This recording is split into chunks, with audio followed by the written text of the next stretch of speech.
Hey guys, welcome back to invest mindset. दोस्तों, आज से 5000 साल पहले बेबीलोन नाम के एक शहर में अरकद नाम का एक आदमी रहता था, जो अपने शहर का सबसे रिस्पेक्टेड और अमीर आदमी था, क्योंकि ये काफी बुद्धिमान था और इसने अपनी लाइफ में खुद ही अपनी सारी दौलत कमाई थी अपनी मेहनत और समझदारी से। तो जब इसका इकलौता बेटा बड़ा हुआ तो इसने डिसाइड किया कि ये अपनी सारी दौलत अपने बेटे को यूं ही देगा नहीं, क्योंकि अगर वो पैसा कमाने और उसे संभालने के लायक नहीं है तो वो इसे वेस्ट कर देगा। तो एक दिन अरकद अपने बेटे नोमासिर को बुलाता है और उसे कहता है कि मैंने अपनी लाइफ में काफी मेहनत की है, अपनी समझदारी से बहुत पैसे कमाए हैं, उसे ग्रो भी किए हैं और अपनी सारी ख्वाहिशें पूरी की है।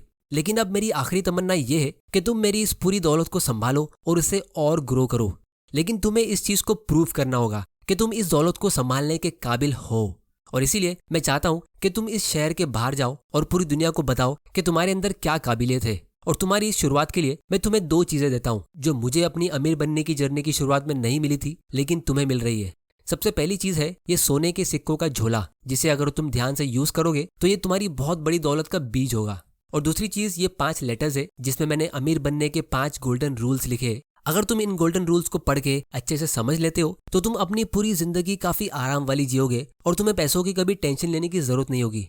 अब तुम्हें 10 साल के लिए इस घर से और इस शहर से बाहर जाना होगा इन 2 चीजों के साथ, और 10 साल बाद जब तुम वापस आओगे तो तुम्हें अपना हिसाब किताब देना होगा कि तुमने क्या किया, जिससे मुझे पता चल जाएगा कि तुम मेरी दौलत को संभालने के लायक हो या नहीं। अगर तुमने प्रूव कर दिया तो मेरी सारी दौलत तुम्हारी होगी, लेकिन अगर तुमने अपनी काबिलियत प्रूव नहीं की तो मैं अपनी सारी संपत्ति गरीबों को डोनेट कर दूंगा और तुम्हें अपना रास्ता खुद ढूंढना होगा।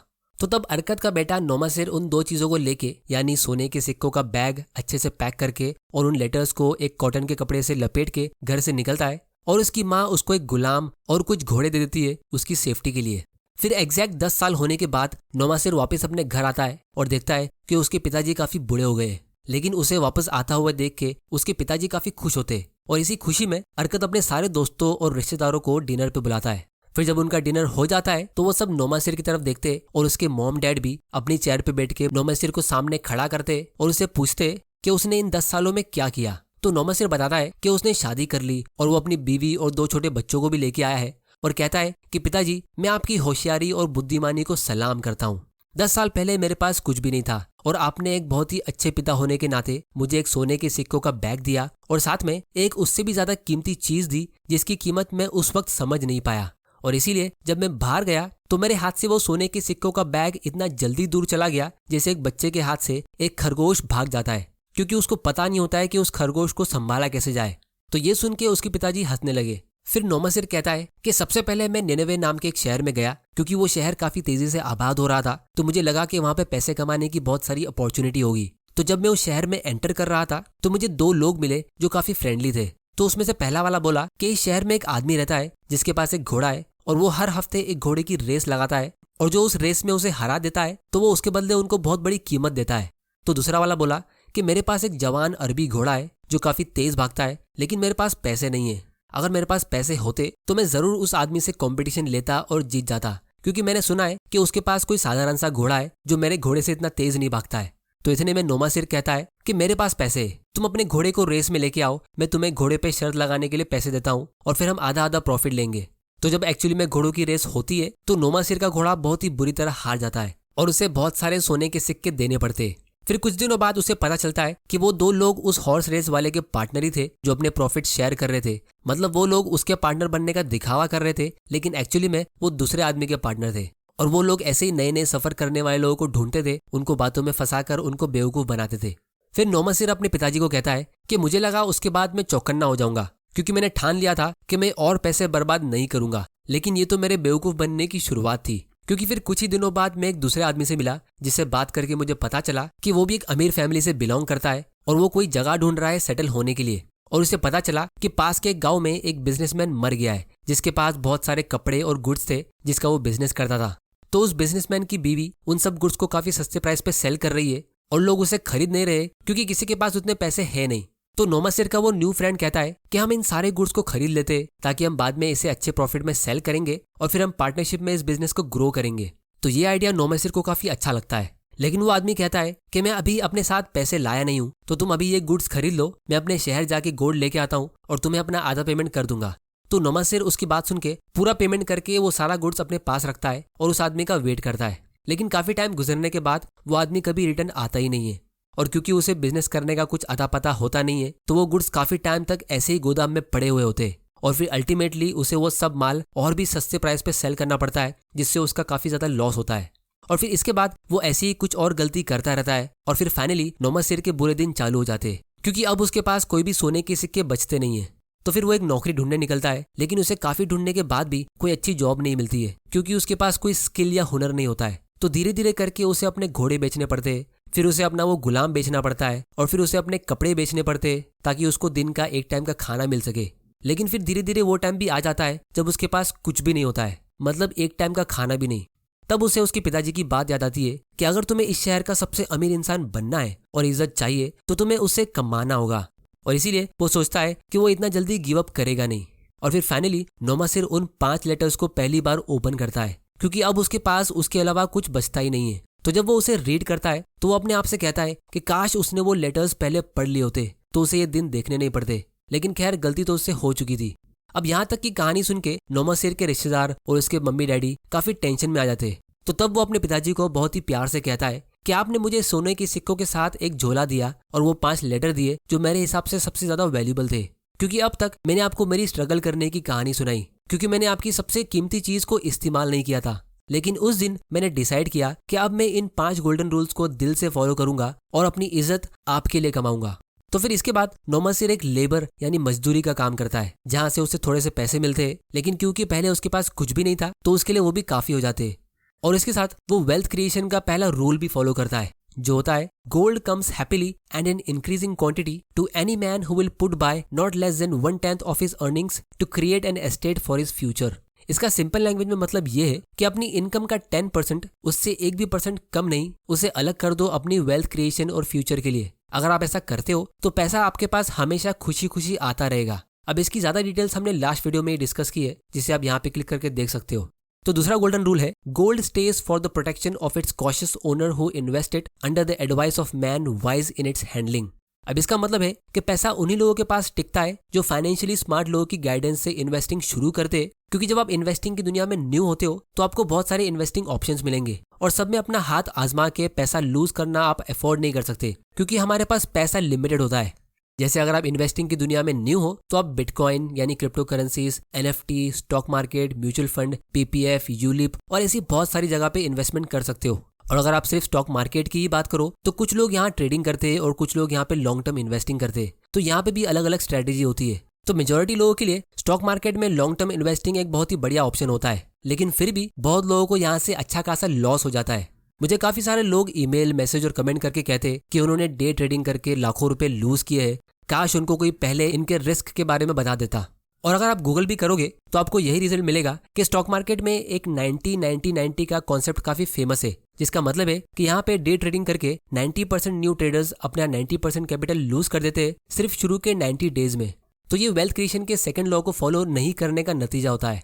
तो इसीलिए स्टॉक मार्केट में बिगिनर्स को मैं एक सिंपल एडवाइस यही देता हूँ कि आपको यहाँ पे ग्लेन मैक्सवेल की तरह खेलना नहीं है, बल्कि आपको MS धोनी की तरह खेलना है। मतलब शुरू में ऐसी कंपनीज ढूंढो जिसमें आपके कैपिटल लूज होने के चांसेस बहुत कम हो, मतलब जल्दी गेम से आपको आउट नहीं होना है, क्योंकि बाद में रन्स अपने आप स्कोर होते हैं कंपाउंडिंग के पावर से। और हमारी लाइफ एक टेस्ट मैच की तरह होती है, अगर आप इसे डे ट्रेडिंग यानी T20 की तरह खेलोगे तो जल्दी आउट होके पछताते रहोगे। तो अब हम वापस अरकत और नोमासिर की स्टोरी पे आते। तो जब नोमासिर मजदूरी करके थोड़ी बहुत सेविंग्स कर रहा था तो उसकी मुलाकात एक बहुत ही फाइनेंशियली स्मार्ट आदमी से होती है, जिसका नाम किसी को पता नहीं होता है, लेकिन लोग उसे रॉकी के नाम से बुलाते, जो उसे बिजनेस के बारे में सिखाता था। तो बाकी लोगों में और रॉकी में फर्क ये था कि वो उसे डायरेक्टली कहीं पे इन्वेस्ट करने की टिप्स नहीं दे रहा था, बल्कि बिजनेस के टाइमलेस प्रिंसिपल सिखा रहा था। तो नोमासिर अपनी छोटी छोटी सेविंग्स को रॉकी की दी गई नॉलेज से बिजनेस में इन्वेस्ट करता और फिर धीरे धीरे वो देखता कि उसको थोड़ा बहुत प्रॉफिट मिल रहा है। उसके प्रॉफिट काफी छोटे थे, लेकिन उसका हौसला काफी बुलंद हो गया था। फिर तीसरा लॉ है gold labours carefully and heartily for its wise owner who finds for it profitable employment multiplying even as the flocks of the field. जिसका मतलब ये है कि पैसा अपने फाइनेंशियली स्मार्ट मालिक के लिए काफी मेहनत के साथ और दिल से काम करता है और करता रहता है, अगर वो मालिक उन पैसों को कोई अच्छी और प्रॉफिटेबल जगह पे उसे काम पे लगाए, जिसे उस पैसों के बच्चे पैदा होते हैं, मतलब पैसों से और पैसा बनता है, जिसे हम सिंपल भाषा में पावर ऑफ कंपाउंडिंग कहते हैं, जो शुरू में थोड़ा स्लो होता है, लेकिन उसके जरिए एक छोटे से अमाउंट से भी आप एक बहुत बड़ी वेल्थ क्रिएट कर सकते हो। जैसे एग्जांपल के लिए हम यहाँ पे टिकर टेप यूज करते हैं, जहाँ पे आप इंडिया के सारे स्टॉक्स को काफी आसानी से एनालाइज कर सकते हो। इसकी लिंक आपको नीचे डिस्क्रिप्शन में मिल जाएगी, आप वहां जाके इसे चेक कर सकते हो। और अगर आपको स्टॉक्स खरीदने के लिए एक इन्वेस्टमेंट अकाउंट ओपन करना है तो उसकी लिंक भी आपको नीचे डिस्क्रिप्शन में मिल जाएगी। तो 2003 में राकेश झुनझुनवाला ने टाइटन कंपनी में इन्वेस्ट किया था, जब इस कंपनी का शेयर प्राइस 3 रुपए के आसपास था। तो उस टाइम पे ये कंपनी काफी एक्सपांड हो रही थी और नए नए स्टोर्स ओपन कर रही थी, और अभी भी ये कंपनी काफी स्पीड में न्यू सिटीज में अपने स्टोर्स ओपन कर रही है, जो आप इनकी एनुअल रिपोर्ट और इन्वेस्टर प्रेजेंटेशंस में पढ़ सकते हो। और इनका मैनेजमेंट काफी फोकस के साथ ग्रोथ पे ध्यान दे रहा है, न्यू कैटेगरीज और प्रोडक्ट्स लॉन्च होते जा रहे हैं। तो इससे हुआ ये कि इनका मार्केट शेयर इंक्रीज हुआ, यानी इन्होंने ज्यादा कस्टमर्स को ऑनबोर्ड किया, जिससे इनका रेवेन्यू यानी सेल्स इंक्रीज हुआ और अल्टीमेटली इनका नेट प्रॉफिट बढ़िया तरीके से ग्रो हुआ। 8-9 साल पहले इनका प्रॉफिट 700 करोड़ के आसपास था, लेकिन अब इनका प्रॉफिट 2000 करोड़ के ऊपर है। तो राकेश झुनझुनवाला ने अपने पैसों के लिए एक प्रॉफिटेबल एम्प्लॉयमेंट ढूंढा, मतलब उन पैसों को काम पे लगाने के लिए एक अच्छी कंपनी ढूंढी जहां उनका वो पैसा हार्डवर्क कर सके। और इसीलिए इस कंपनी का शेयर प्राइस 3 रुपए से ग्रो होकर आज अप्रोक्सीमेटली 2000 रुपए के आसपास पहुंच गया है, जिसकी वजह से राकेश झुनझुनवाला की वेल्थ 600 गुना बढ़ गई है। और अभी भी इस कंपनी का ग्रोथ स्कोर काफी अच्छा है, डिफॉल्ट प्रोबेबिलिटी भी कम है, मतलब कंपनी के डूबने के चांसेस कम है, और क्वालिटी चेक्स भी स्ट्रांग है। तो अगर ये स्टॉक अगले 3-4 साल में डबल होता है तो राकेश झुनझुनवाला के लिए ये स्टॉक 1000 गुना से भी ज्यादा ग्रो हो जाएगा। मतलब अगर आपने इसमें सिर्फ 1 लाख रुपए इन्वेस्ट किया होता तो 600 गुना के हिसाब से 1 लाख रुपया 6 करोड़ में ग्रो होता है, और फिर उसके 3-4 साल में 6 करोड़ और मतलब 12 करोड़ सिर्फ 1 लाख के कैपिटल से। और जिसने इसमें ज्यादा इन्वेस्ट किया होता तो उसको और बड़ा प्रॉफिट मिलता। तो ऐसी वेल्थ आपको जेन्युइन कंपनीज के जरिए ही ग्रो होकर मिलेगी, जो ईमानदारी से अच्छे प्रॉफिट कमाती रहती है, कस्टमर्स को ज्यादा वैल्यू देती रहती है और हमेशा ग्रोथ के बारे में सोचती रहती है। वरना अगर आप शॉर्टकट मारने के चक्कर में जाओगे तो उससे क्या होगा, इसे हम नेक्स्ट लॉ में समझते हैं। तो चौथा लॉ है, gold slips away from the man who invested in businesses और purposes with which he is not familiar with और which are not approved by those skilled in its keep. इस rule का मतलब ये है कि आपको ऐसी जगह इन्वेस्टमेंट करना चाहिए जिसकी आपको नॉलेज है, जिस पे आप अच्छा खासा भरोसा करते हो, या फिर जो नॉलेजेबल लोग होते हैं जो आपको कोई इन्वेस्टमेंट रेकमेंड करते हैं, तो आपको उनकी नॉलेज पे और उन पे ट्रस्ट होना चाहिए। अब दोस्तों, इस रूल को वॉरेन बफे अपने लेटर्स में काफी बार कहते हैं कि we never invest in businesses और places which we fully do not understand, जिसको Warren Buffett circle of competence भी कहते हैं। क्योंकि आपकी लाइफ टाइम में आपको ऐसे बहुत सारे इन्वेस्टमेंट ऑप्शंस मिलेंगे जहां बाकी लोग इन्वेस्ट कर रहे हैं और अमीर बन रहे हैं, लेकिन आपको उसके बारे में इतना पता नहीं होगा। तो ऐसे टाइम पे आपको पहले उन इन्वेस्टमेंट्स को समझना चाहिए, फिर ही उसमें इन्वेस्ट करना चाहिए। क्योंकि मान लो अगर आपने इसी स्टॉक टाइटन कंपनी में ईयर 2000 में इन्वेस्ट किया होता, जब इसका शेयर प्राइस 7 रुपए के आसपास था, तो आपने 2003 में इसे बेच दिया होता जब इसका शेयर प्राइस 2-3 रुपए के आसपास था। क्योंकि 7 रुपए से 2 रुपया मतलब ये 70% का लॉस होता है। तो जिनको बिजनेस की नॉलेज और उसकी अंडरस्टैंडिंग नहीं होती है, तो वो लोग हमेशा मार्केट क्रैश के बीच डर के सेल कर देते। राकेश झुनझुनवाला ने इस स्टॉक में काफी पहले से इन्वेस्ट कर रहा था, ईयर 2000 से भी पहले से, लेकिन जब इसका शेयर प्राइस 2002 और 2003 में गिरा तो उन्होंने इसमें एकदम बड़ा अमाउंट इन्वेस्ट किया। उन्होंने अपनी ऑलमोस्ट पूरी लाइफ टाइम की सेविंग्स इसमें लगा दी, क्योंकि उनको इस कंपनी की इतनी नॉलेज और अंडरस्टैंडिंग थी। तो एक चीज मैंने हमेशा देखी है कि स्टॉक्स सेम होते हैं, लेकिन 2 लोगों को अलग अलग आउटकम मिलता है, एक को प्रॉफिट और दूसरे को लॉस। क्योंकि जिसको लॉस मिलता है तो उसने लॉ नंबर 4 फॉलो नहीं किया होता है, और उन्होंने किसी भी स्टॉक में कभी भी इन्वेस्ट कर लिया होता है बिना उसको समझे।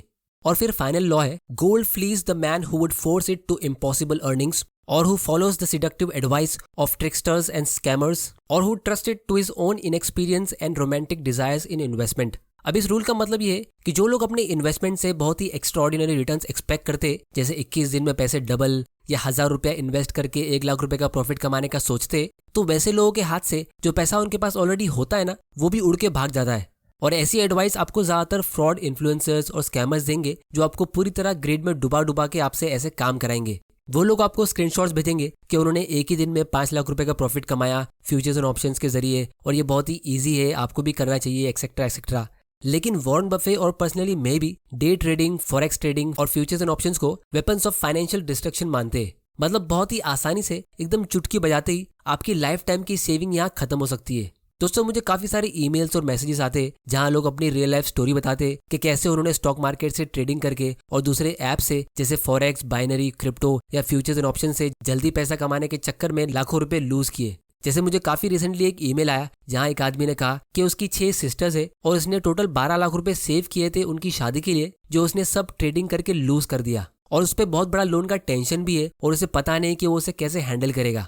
तो ये जो मिस्टेक्स है लोग हजारों सालों से करते आ रहे, जो नौमेसर ने भी की थी।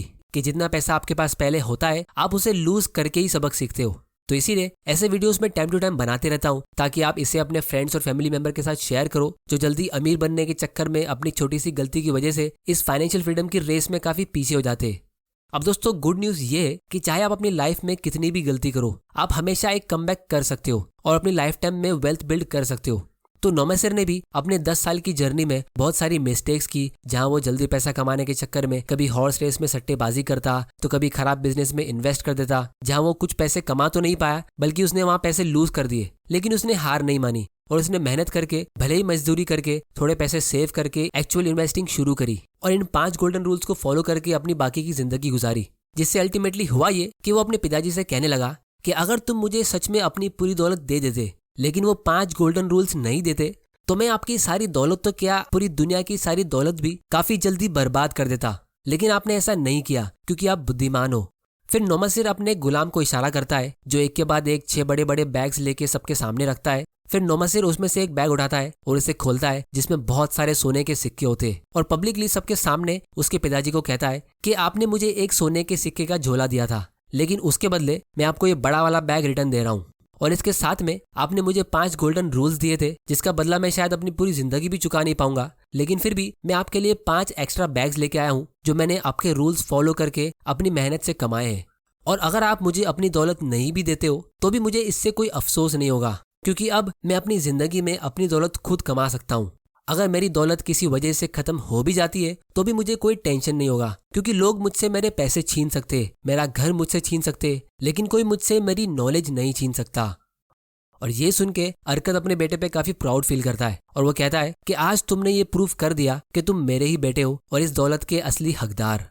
तो दोस्तों अगर आप भी अपनी लाइफ में किसी चीज को लेकर स्ट्रगल कर रहे हो तो आपको इतना डिमोटिवेट होने की जरूरत नहीं है। आप अपनी इंट्रिंसिक वैल्यू को बढ़ाने की कोशिश करो, मतलब ऐसे टाइमलेस लेसन्स और कॉन्सेप्ट्स को सीखो जिससे होगा ये कि जिस चीज को आप दिल से चाहते हो तो वो खुद आपके पास चल के आएगी।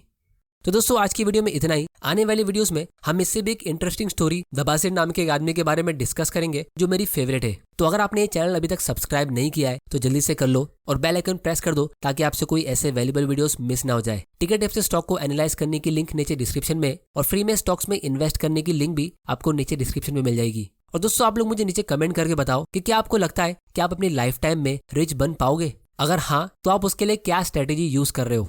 और मुझे ये भी कमेंट करके बताओ कि मैं कौन सी टॉपिक पे अपने फ्यूचर वीडियोस बनाऊं। वीडियो पसंद आया तो इसे लाइक करो, नहीं पसंद आया तो डिसलाइक करो। आपका वैल्यूएबल टाइम देने के लिए thank you and good bye.